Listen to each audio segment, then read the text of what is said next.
எல்லாருக்கும் வணக்கங்க. இப்போது நம்ம பார்த்துட்ருக்கிற கோயில் சிவன்மலை சுப்பிரமணிய சுவாமி திருக்கோயிலுங்க. இது ஒரு சிறிய மலை தாங்க.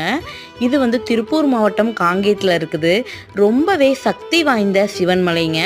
இங்கே ரொம்ப பிரசித்தி பெற்ற ஆண்டவர் உத்தரவு பெட்டி அப்படிங்கிறது ரொம்பவே உலக பிரசித்தி பெற்றதுங்க.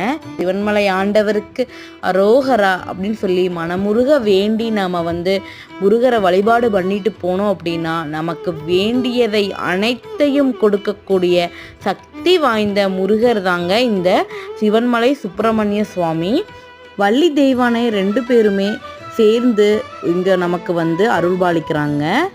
சிவன்மலை அப்படிங்கிறது கொங்கு நாட்டினுடைய மிக முக்கிய தலங்களில் ஒன்றா இருக்குதுங்க. தைப்பூசத்துக்கு இந்த பக்கத்தில் இருக்கிற எல்லாருமே முருகருக்கு தீர்த்த காவடி எடுத்துகிட்டு 3 நாள் தேர் திருவிழா ரொம்ப விமர்சையாக நடைபெறும்.